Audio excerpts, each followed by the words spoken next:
बातमीपत्राची सुरुवात करूयात एका ब्रेकिंग बातमीने। कोरेगाव भीमामध्ये आज विजयस्तंभ अभिवादन दिन आहे आणि शौर्य दिनानिमित्त विजयस्तंभाला आकर्षक फुलांची सजावट करण्यात आलेली आहे। शौर्य दिनाच्या निमित्ताने कोरेगाव भीमात निळा सागर लोटलाय। विजयस्तंभाला अभिवादनासाठी भीमसैनिकांची गर्दी झालेली आहे। कोरेगाव भीमामध्ये पोलिसांचा कडेकोट बंदोबस्त देखील आहे। कोणताही अनुचित प्रकार घडू नये यासाठी खबरदारी घेण्यात येते। अजित पवारही अभिवादनासाठी दाखल झालेले आहेत। विजयस्तंभ अभिवादन दिन आहे आणि त्यानिमित्त कोरेगाव भीमा इथे आपल्याला हा जनसागर पाहायला मिळतोय। अजित पवारांनी देखील विजयस्तंभाला अभिवादन केलंय।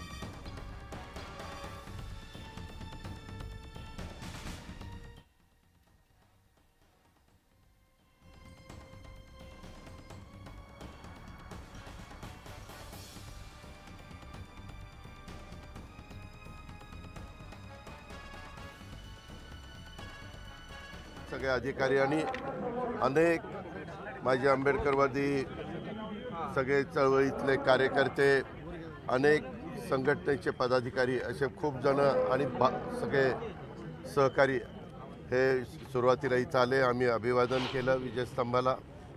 आपल्याला सगळ्यांना माहिती आहे की दरवर्षी इथं मोठ्या प्रमाणावर जनसागर जमत असतो। त्यावेळेस आमचे जिल्हाधिकारी असतील किंवा शासन असेल, शासनाने वेळोवेळी इथल्या येणाऱ्या महाराष्ट्रातल्या सगळ्या सहकाऱ्यांना व्यवस्थितपणे तिथं अभिवादन करता यावं, दर्शन घेता यावं म्हणून अतिशय चांगली व्यवस्था करण्याचा प्रयत्न केलेला आहे। आणि हा प्रयत्न करत असताना बाकीच्या सहकाऱ्यांनी देखील त्याला मनापासून साथ दिली। त्याच्यामध्ये कुठल्याही प्रकारची अडचण राहू नये म्हणून आमचे जिल्हाधिकारी असतील, आमचे जिल्हा पोलीस प्रमुख असतील, मुख्य कार्यकारी अधिकारी असतील, सामाजिक न्याय विभागाचे आमची सगळी टीम असेल, शासनाच्या सगळ्याच विभागांनी हे आपलं स्वतःचं घरचं काम समजून त्यामध्ये लक्ष घातलं। आणि मी पण वरचेवर आढावा घेत होतो, सतत कलेक्टरकडनं माहिती घेत होतो। आज नवीन वर्षाची सुरुवात होतीये। हे नवीन वर्ष सर्वांना सुखाचं, समृद्धीचं, आनंदाचं, भरभराटीचं जावं अशा प्रकारच्या शुभेच्छा देखील देतो। हॅपी न्यू इयर अशा पद्धतीनं त्या शुभेच्छा देत असताना एकंदरीतच आज इथं येत असणाऱ्या सगळ्या सहकाऱ्यांनी अतिशय शांतपणे कुठल्याही प्रकारे अडचण येऊन न देता कायदा सुव्यवस्था व्यवस्थित ठेवण्याच्या करता कुठेही पोलीस खात्याला बंदोबस्तामध्ये पोलीस सांगतील तशा पद्धतीनं सगळ्यांनी सहकार्य केलं पाहिजे। या सहकार्यातूनच लाखोचा जनसमुदाय महाराष्ट्राच्या कानाकोपऱ्यातून विजयस्तंभाच्या अभिवादनाकरता, दर्शनाच्या करता ज्यावेळेस येतो त्यावेळेस तो किती व्यवस्थितपणे सगळ्या गोष्टी पार पाडतो हे देखील एक महत्त्वाचं आहे आणि त्याला सगळ्यांनी सहकार्य करावं अशा प्रकारची माझी आज विनंती आहे। नवीन वर्षाचे कुणी जरी म्हटलं तर त्याची सुरुवात चांगली व्हावी, सगळ्यांना सुख शांती मिळावी, महाराष्ट्रामध्ये कायदा सुव्यवस्था चांगली राहावी, महाराष्ट्रातला कुठलाही घटक हा त्याच्या लाभापासून वंचित राहता कामा नये। राजकारणाच्या ठिकाणी राजकारण करता येईल, परंतु कारण नसताना विरोधाला विरोध करून काहीतरी वेगवेगळ्या प्रकारचे आरोप करायचे, ही जी काही पद्धत अलीकडच्या काळामध्ये सुरू झालेली आहे ती खरं तर योग्य नाही।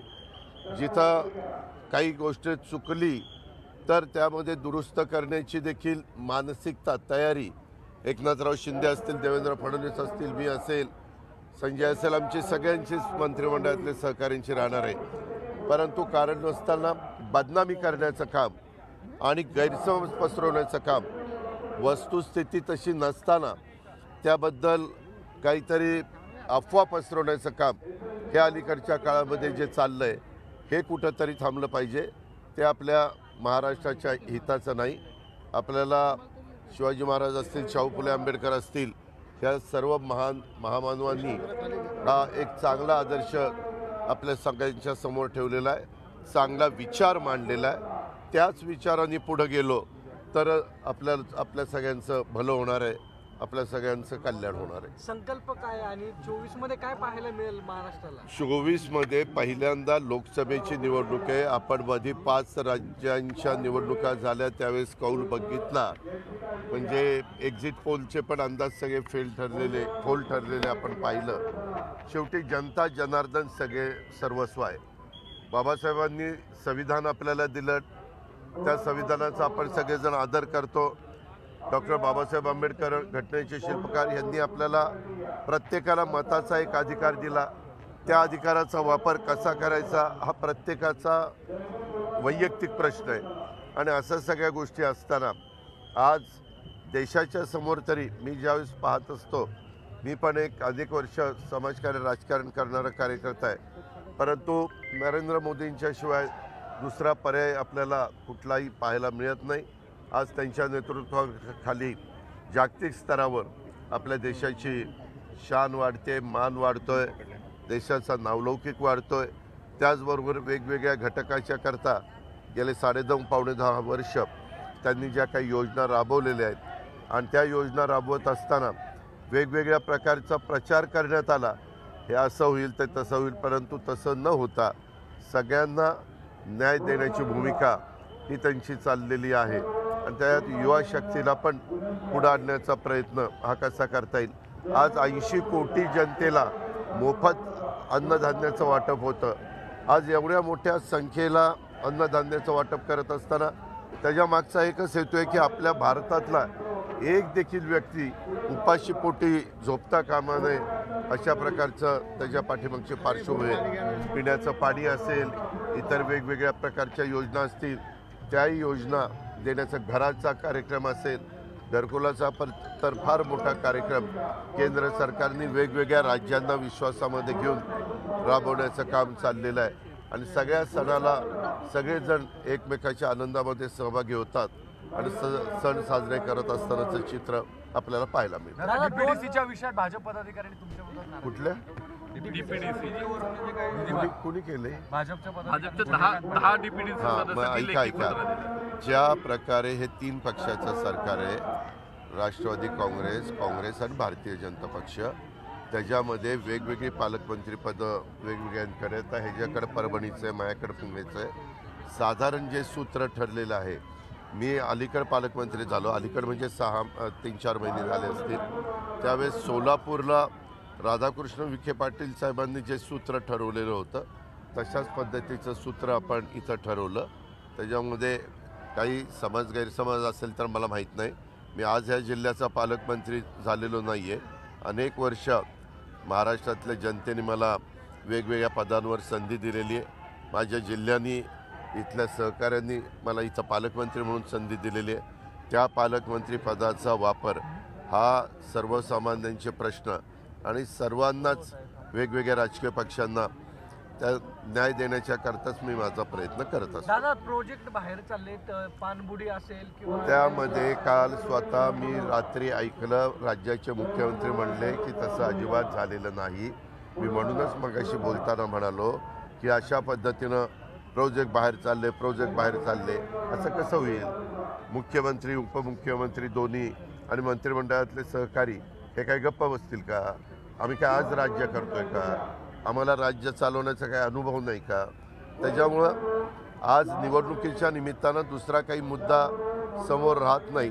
त्यावेळेस अशा प्रकारे एक गैरसमज किंवा अफवा पसरवण्याचं काम करायचं आणि तरुणींच्या मनामध्ये त्याच्यातनं रोष कसा होईल अशा प्रकारचा प्रयत्न करायचा त्यांचा केविलवाणा काम चाललेला आहे.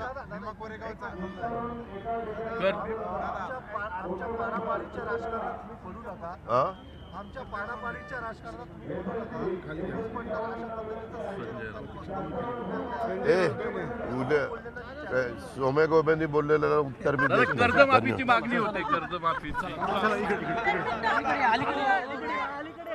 तेव्हा अजित पवारांनी विजय स्तंभाला अभिवादन केलेलं आहे आणि माध्यमांशी संवाद साधलाय. विविध विषयांवरती त्यांनी भाष्य केलेलं आहे. कोरेगाव भीमामध्ये विजय स्तंभ अभिवादन दिन आहे आणि हा महासागर लोटलेला आपण पाहतोय. विजयस्तंभाला आकर्षक फुलांची सजावट केलेली आहे। शौर्य दिनाच्या निमित्तानं हा निळा सागर कोरेगाव भीमामध्ये लोटलेला आपल्याला पाहायला मिळतोय। अभिवादनासाठी भीमसैनिकांची मोठ्या प्रमाणावर गर्दी पाहायला मिळतेय। कोरेगाव भीमामध्ये कोणताही अनुचित प्रकार घडू नये यासाठी पोलिसांचा कडेकोट बंदोबस्त देखील लावण्यात आलाय। अमोल कोल्हे देखील या ठिकाणी उपस्थित आहेत। विजयस्तंभाला त्यांनी अभिवादन केलेलं आहे। शौर्य दिनाच्या निमित्तानं मोठ्या प्रमाणात गर्दी या ठिकाणी पाहायला मिळतेय। अभिवादन करण्यासाठी हा निळा सागर मोठ्या प्रमाणात या ठिकाणी पाहायला मिळतोय।